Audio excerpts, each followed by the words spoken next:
जय हो द्वारकाधीश। आज का टॉपिक है किसी का दिल बहुत धड़क रहा है आपके लिए।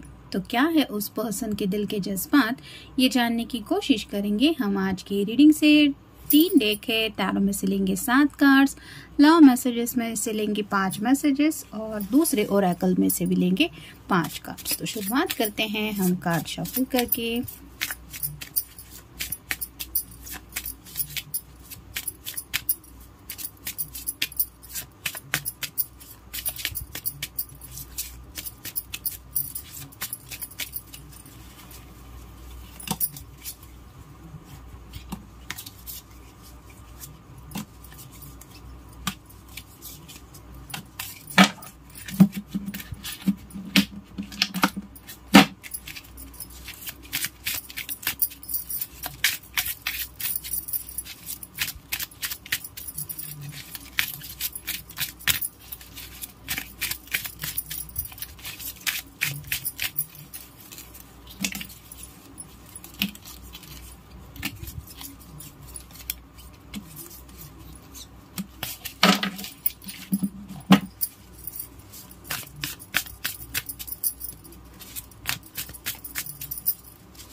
पहला जो कार्ड है वो है जस्टिस का। लिब्रा का कार्ड है, आपका या उनका साइन हो सकता है। तो जैसे यहाँ पे आप देख सकते हैं बैलेंस की कमी महसूस हो रही है इनको, यानी कि कहीं ना कहीं आपको अपना परफेक्ट मैच मानते हैं। जब भी थोड़ा रिलैक्स करने की कोशिश करते हैं, ये कार्ड मैं आपको उल्टा करके दिखाती हूँ। यहाँ पे चेहरा जो है वो अलग है और ये जो चेहरा है वो अलग है। तो ये आपके बारे में सोचने लगते हैं और उनको एहसास होता है कि आपके बिना उनकी ज़िंदगी में वो बैलेंस नहीं आ सकता। तो इसी बैलेंस को अपनी ज़िंदगी में लाने के लिए कुछ ना कुछ अपनी तरफ से शायद कोशिश कर रहे हैं। कुछ कम्युनिकेशन की प्रॉब्लम शायद कुछ लोगों के बीच में आ रही है, या तो ये कम्युनिकेशन आपसे नहीं हो पा रहा, यानी कि आपको कितना मिस करते हैं ये शायद आपको नहीं बता पा रहे, या फिर ये आपको अपना कितना परफेक्ट मैच समझते हैं ये शायद अपने घर वालों को नहीं बता पा रहे। लेकिन ये चाहते तो है कि ये सब बातें डिस्कस हो। यहाँ पे 11 नंबर है जो रिप्रेजेंट करता है कहीं ना कहीं ट्विन फ्लेम कनेक्शन को भी। तो हो सकता है कुछ लोग ट्विन फ्लेम कनेक्शन में भी हैं, जिसकी वजह से ये पर्सन चाहते तो है कि एज सुन एज पॉसिबल आप दोनों हमेशा के लिए यूनियन में आ जाए। फिर है 9 of cups, water sign Cancer, Scorpio या फिर पाइसेस। उनको ऐसा लगता है कि उनको दुनिया भर का खजाना भी अगर मिल जाए तो भी अपनी ख्वाहिशों के सामने उस खजाने को वो लात मारेंगे। यानी कि इस पर्सन के लिए अगर कुछ मैटर करता है तो वो है अपने दिल की ख्वाहिशें, और वो ख्वाहिशें पूरी होने के बारे में ये दिन रात शायद सोचते रहते हैं। जैसा कि हमारा टॉपिक ये है कि किसी का दिल बहुत धड़क रहा है आपके लिए, तो एज सुन एज पॉसिबल ये 10 ऑफ कप की एनर्जी में पहुंचना चाहते हैं, जहां पे एक कपल होता है, बच्चे होते हैं और खूबसूरत सा घर होता है, छोटी सी खुशहाल दुनिया। तो उसी दुनिया को ये हमेशा के लिए पाना चाहते हैं और शायद यही सपना वो आपके साथ देख चुके हैं और पूरा होने के बारे में भी सोचते रहते हैं। फिर है 7 of swords, air sign Gemini, Libra या फिर एक्वेरियस। यहाँ पे भी आप देख सकते हैं ये जैसा कौवा है वो गुस्से में है और शायद जैसे किसी भी पर्सन के ऊपर वो अटैक कर रहा है, वैसे ही ये जब भी शायद आपकी अपनी बातें घर वालों के सामने शायद रखने की कोशिश करते हैं तो शायद बहस हो जाती है, जिसकी वजह से इनका जो कम्युनिकेशन है वो घर वालों के साथ अच्छा नहीं हो पाता। लेकिन जहाँ यहाँ पे चांद की रोशनी है जो रिप्रेजेंट करती है मन को, तो दिल से तो ये पर्सन काफ़ी ज़्यादा सोचते रहते हैं कि ये अपने परेशानी से एज सुन एज पॉसिबल बाहर पड़ें। लेकिन जैसे आप कह सकते हैं कि अगर कोई समझ के लेने को तैयार नहीं है तो फिर खामोश रहना पड़ता है, और ऐसी ही खामोशी की हालत शायद ये पर्सन भी फील करते रहते हैं, जिसकी वजह से याद तो उनको आती है, लेकिन अगर आपको कॉल करेंगे, मैसेज करेंगे तो शायद प्रॉपर आंसर इनके पास नहीं है कि आखिर वो घर वालों से आपको कब मिलवाना चाहते हैं या फिर इस रिश्ते का फ्यूचर क्या है। फिर है द मैजिशियन। यहाँ पे भी आप देख सकते हैं इस पर्सन ने जो कैप पहनी है उसके सिर के ऊपर भी इन्फिनिटी सिंबल है।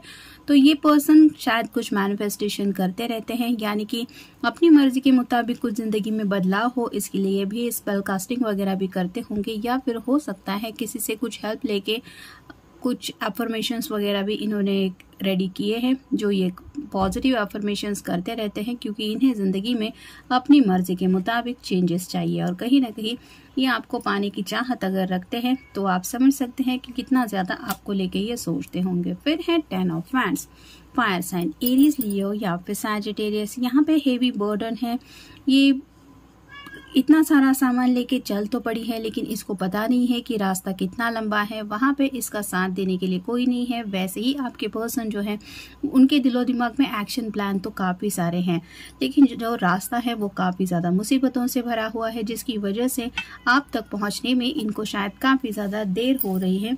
और ये बर्डन ही इतना है कि उसको 1 मिनट में रिलीज करके ये पहुंच नहीं सकते, लेकिन 10 मतलब कंप्लीशन का भी कार्ड होता है। काफ़ी ज़्यादा पैशनेटली भी ये आपके बारे में सोचते हैं या सोचती हैं। फिर है 6 of pentacles, earth sign, Taurus, Virgo या फिर Capricorn. Equal give and take चाहते हैं, कहीं ना कहीं कुछ फैमिली के मसले शायद हैं, और दोनों शायद आप दोनों फैमिली के बीच में फंसे हुए हो सकते हैं, यानी कि आप दोनों तो एक दूसरे के साथ आगे बढ़ना चाहते हैं लेकिन फैमिली वाले एक दूसरे के साथ कोऑर्डिनेट करेंगे तो बात जाके आगे बढ़ेगी। तो यहाँ पे कुछ फैमिली के मसले भी ये अपनी तरफ से सॉल्व करने की कोशिश कर रहे हैं। और फाइनल कार्ड है टेम्परेंस। तो इस पर्सन को पूरा यकीन है कि एंजल्स ने आप दोनों को मिलवाया है, क्योंकि यहाँ पे आप देख सकते हैं इस पर्सन के विंग हैं जो रिप्रेजेंट करते हैं कि एंजेलिक हीलिंग काफ़ी ज़्यादा इस पर्सन की चल रही है, और उन्हें पता है कि आप दोनों एक दूसरे से काफ़ी ज़्यादा अपोजिट है, जैसे एक आग है तो दूसरा पानी, इस तरह का नेचर है। लेकिन अगर यूनिवर्स ने आप दोनों को एक दूसरे के लिए चुना है तो ये मिलन आप दोनों का होके रहेगा। और इसी बात के ऊपर यकीन रखते हुए ये अपने आप को समझा रहे हैं और अपनी ज़िंदगी में आने वाले प्रॉब्लम्स को भी डील कर रहे हैं। अब देखते हैं ओरेकल कार्ड्स हमें क्या बताते हैं। नेक्स्ट है मर्चेंट। तो कुछ लोगों के बिजनेस शायद कुछ ऐसे है जिसकी वजह से पैसों की कुछ दिक्कतें आ रही है, या फिर बिजनेस की वजह से आप दोनों लॉन्ग डिस्टेंस रिलेशनशिप में भी हो सकते हैं। और ये पर्सन चाहते तो हैं कि एज सुन एज पॉसिबल अपना काम निपटा के ये आपको मिलने आए। फिर है ओल्ड वुमन। तो घर की किसी शायद बुजुर्ग महिला की वजह से कुछ प्रॉब्लम आ रही है, ये उनकी माताजी हो सकती है, दादी हो सकती है, या फिर आपकी तरफ से भी कोई ऐसा पर्सन हो सकता है जो घर में काफ़ी ज़्यादा बुजुर्ग है लेकिन उनके फैसले इम्पोर्टेंस रखते हैं और ये नहीं मान रही, जिसकी वजह से शायद कुछ दिक्कतें आ रही है और ये पर्सन सोच रहे हैं कि आप उनको मनाएं कैसे। फिर है सर्विस। तो ये अपनी तरफ से आपको हमेशा के लिए मतलब आपका ख्याल रखना चाहते हैं। वो चाहते हैं कि at least as soon as possible एक दिन तो आपके साथ बिताए, पूरा सुबह से लेके रात शाम तक आप दोनों एक दूसरे के साथ हो, और ये आपकी खिदमत में जो आपका मन करे वो आपके लिए करे, यानी कि आपकी हर एक ख्वाहिश पूरी करना चाहते हैं। बहुत आगे का फ्यूचर उन्होंने प्लान करके रखा है, लेकिन राइट ना उनका मन शायद यही कर रहा है कि एज सुन एज पॉसिबल, काश नेक्स्ट डे ही सही, लेकिन आप दोनों एक दूसरे से मिले और एक दूसरे के साथ वक्त बिताएं, ताकि इनके जो दिल के जज्बात हैं वो ये आपको खुल के बता पाए। फिर है जर्नी। तो 10 ऑफ वाइंड का भी हमें कार्ड मिला है। ज़िंदगी में आगे बढ़ना तो चाहते हैं, लेकिन ये जो सफ़र है वो उन्हें काफ़ी ज़्यादा लोनली महसूस होता है, अकेलापन महसूस करते हैं, लेकिन उनको पता है कि उनके पास अगर ये घोड़ा है तो वो रफ्तार के साथ आगे बढ़ेंगे, और कहीं ना कहीं ये सोच ज़रूर रहे हैं कि आपकी तरफ स्पीड से आगे बढ़ने के बारे में। फिर है स्वीट हार्ट। तो जिस पर्सन के लिए भी आप ये रीडिंग देख रहे हैं वो आपको अपना स्वीट हार्ट समझते हैं, यानी कि काफ़ी ज़्यादा आपसे रिलेटेड रोमांटिक जज्बात है इनके दिलो दिमाग में। शायद आपकी कोई तस्वीर ये देखते रहते हैं या फिर ऑनलाइन आपके ऊपर नज़रें रखे हुए ये रहते हैं, क्योंकि इनका दिल हमेशा आपसे कनेक्टेड ही रहने को करता है। अब देखते हैं उनकी तरफ से लव मैसेजेस क्या हैं। You teach me unconditional love. तो अनकंडीशनल लव यानी कि शर्तों के बुनियाद पे तो कई सारे रिश्ते कुछ लोग बना लेते हैं, लेकिन अनकंडीशनल लव होता क्या है ये आप ही से उन्होंने जाना है। ये उनका दिल अच्छी तरह से समझता है और जब भी वो अपने दिल से शायद कुछ बातें करने लगते हैं तो उन्हें महसूस होता है कि आपके अलावा उनके दिलो दिमाग में और कोई ख्यालात नहीं होते जब बात आती है उनके अपने फीलिंग्स की।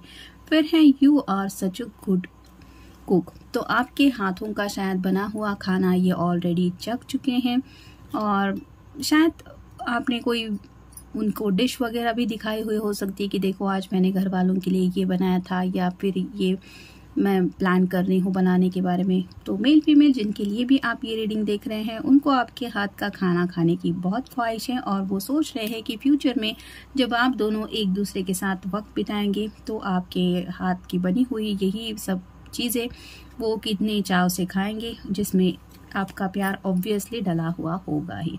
फिर है you always value my opinion. तो इनको ऐसा लगता है कि जैसे दुनिया भर के लोग इनको समझ के नहीं लेते, कोई भी इनके जज्बातों को, इनके इमोशंस को नहीं समझता, लेकिन आप एक ऐसे पर्सन हैं जो इनके कहने को भी इम्पोर्टेंस देते हैं और इनकी बातों को गौर करते हुए इन्होंने जो फैसले लिए हैं उन फैसलों की भी आप अहमियत रखते हैं, जिसकी वजह से भी इनको एहसास होता है कि इस रिश्ते में इक्वल गिव एंड टेक तभी होता है जब आप उनके साथ होते हैं। फिर है I love the way you won't let me। तो ये मैसेज है I love the way you won't let me compromise myself। तो जब भी ये पर्सन अपने आप के ऊपर गिव अप करने की एनर्जी में थोड़ा सा होते हैं, यानी कि जब मुसीबतों से लड़ते हुए हर कोई परेशान हो ही जाता है, ऐसा दौर आ जाता है कि ये पर्सन खुद के ऊपर थोड़े नाराज हो जाते हैं, तो आप अपने तरीके से इनको समझाते हैं और इनको मोटिवेट करते हैं, जिसकी वजह से इनका मन करता है कि नहीं, इतना भी ये सफ़र मुश्किल नहीं है और मेरा पर्सन मेरा साथ देने के लिए तैयार है, तो हम दोनों इस रास्ते पे ज़रूर आगे तक पहुंच जाएंगे। और फाइनल कार्ड है I know I can trust you what ever the situation. तो काफ़ी ज़्यादा भरोसा करते हैं आपके ऊपर और हालात चाहे कुछ भी हो, पॉजिटिव हो नेगेटिव हो, उन्हें यकीन है कि आप उनका साथ अगर दे रहे हैं तो इस हालात से आप दोनों भी इजीली बाहर निकल पड़ेंगे। और साथ ही साथ आपके प्यार के ऊपर भी काफ़ी ज़्यादा इनको भरोसा है, क्योंकि आपके इस अनकंडीशनल लव के जज्बातों को वो काफ़ी ज़्यादा समझते हैं और इसीलिए शायद इनका दिल इस तरह से धड़कता है आपके लिए। तो ये था रीडिंग।